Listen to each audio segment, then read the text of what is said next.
Good morning, you wonderful people. You know what time it is. It is our daily report. So, before you even start watching this video, go down below, like, subscribe, comment, tell me what you think, tell me what you want changed, tell me what you want to know as well, and I can actually start putting that more into a report and actually try to find some information. So here we go.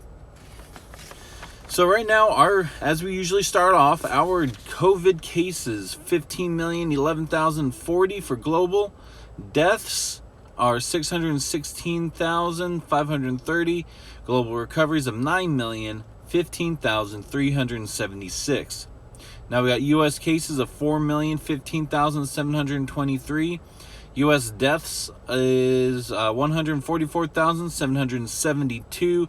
U.S. recoveries of 1,869,994.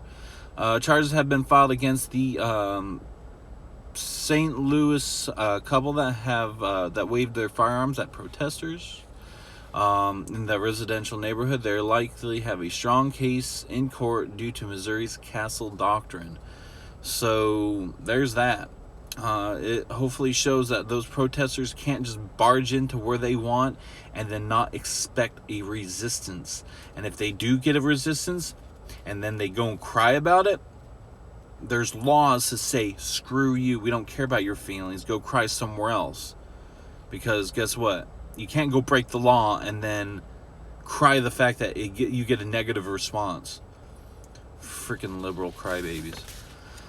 Let's see. Let's talk about a little bit of our payroll taxes. Republican leadership in the Senate opposed Trump's call for a payroll tax cut in the new proposed pandemic relief bill. Instead, they pushed for another round of direct stimulus checks to the households making $40,000 or less.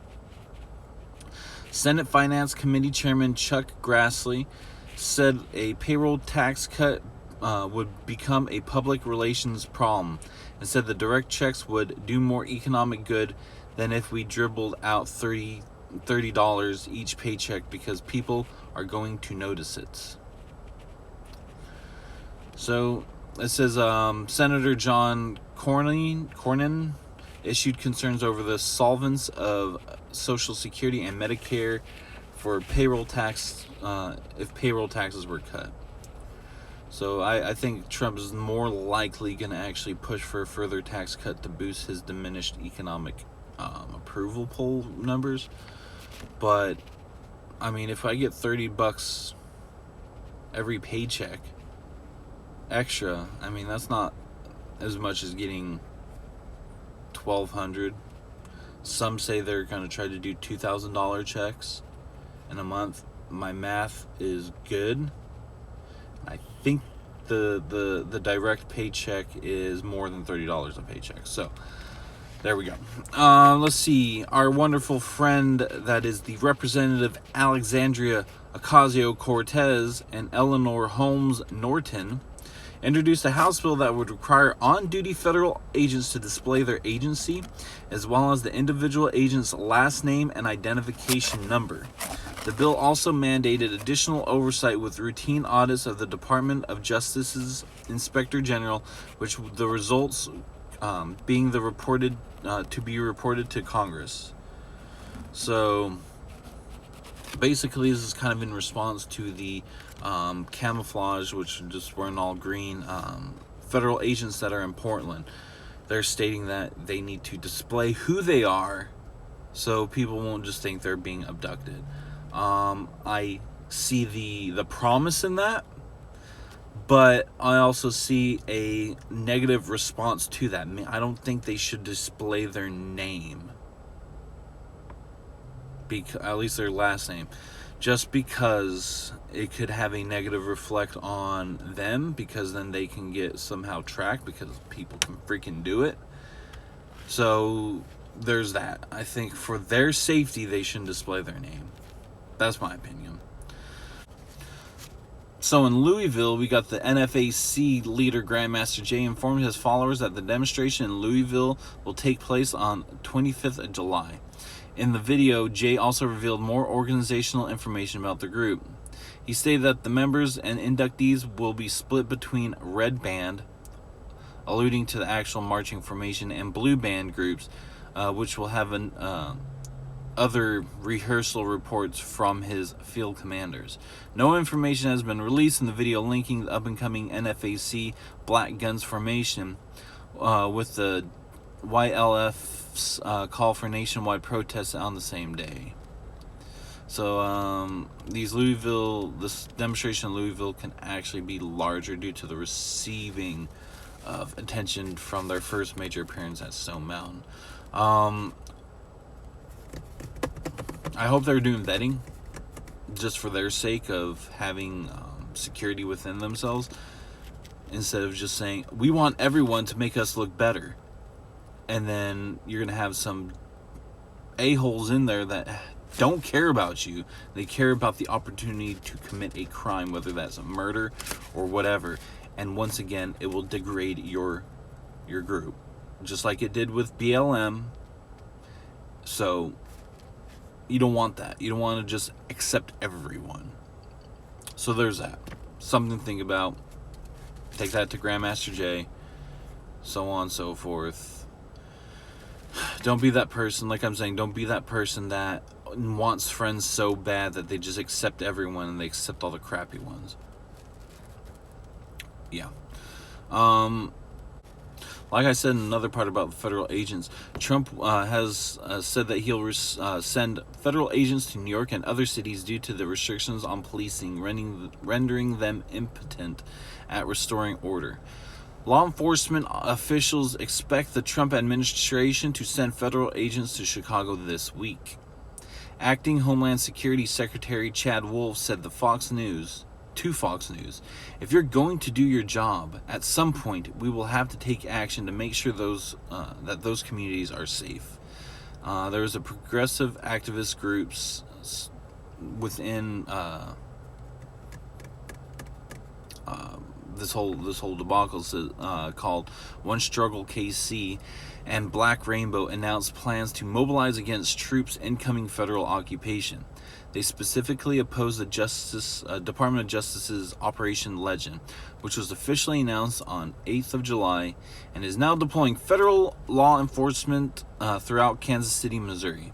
The groups claim that Kansas City is being used as a guinea pig for Donald Trump's promise to take over cities and the testing ground for martial law.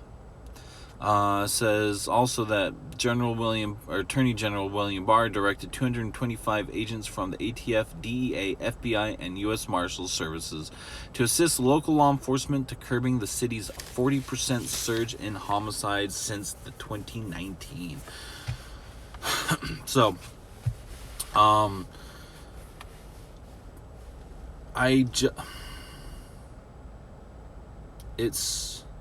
have mixed feelings about it. On one hand, I think that the local government, local policing should take care of the situation, because that's their job, to protect their citizens from having their stores completely destroyed, having their property completely destroyed, having themselves being harmed. And the local government isn't doing anything about it. Some can't do anything about it. Some are just refusing to do anything about it. I think that there should be some form of organization, but if they're refusing to do it, someone has to do something about it. And that's what Trump's doing. He's stepping up and doing something about it. But then I don't believe federal, the big government should get involved. But this kind of, you're giving no choice. You're giving someone no choice but to stop you from having your city destroyed. So there's that. And this whole thing, when it started with George Floyd, was about police brutality, and it turned into something completely different. It's not about police brutality anymore. It's about war against white people, because first it's just, police brutality, no, stop doing police brutality, which everyone was getting along with. And then you went saying, kill white people, hate white people are evil. People are like, whoa. What happened to police brutality? Oh yeah, that's what we're all about. Then why are you saying, white people are evil and they should die? Because they should. Okay, what about police brutality? This whole thing's about police brutality and nothing else. Yeah, it is. So this mixed message of bullshit. And you're taking an opportunity to try to de-escalate and take down police brutality, which not all police are bad, FYI, mind's blown, I know. And you're taking it in completely different direction. You're burning down your cities, you're hurting people, you're killing people to defend black lives against police brutality. You're killing your own black people, which is hilarious. It's hilarious the fact that you don't understand. That you have your head so far up your asses you don't get this. It blows my mind. It blows my mind. Hey, you're not for black people. Your black lives do not matter to you. What matters to you is having the opportunity to commit a criminal act by robbing a store or killing someone. That's what all this is about. You don't even care about George Floyd. You don't care about police brutality. All you care about is a war against white people and a criminal opportunity to go rob and kill someone else. This is what it's all about. If I'm lying, tell me. Because this is what I see in the news. And if you don't see any semblance of what I'm saying, that means your head's so far up your ass that you're licking the back of your teeth. So, I'm going to end this video. I hope you all stay strong, stay resilient, and make sure you have those shield wall up.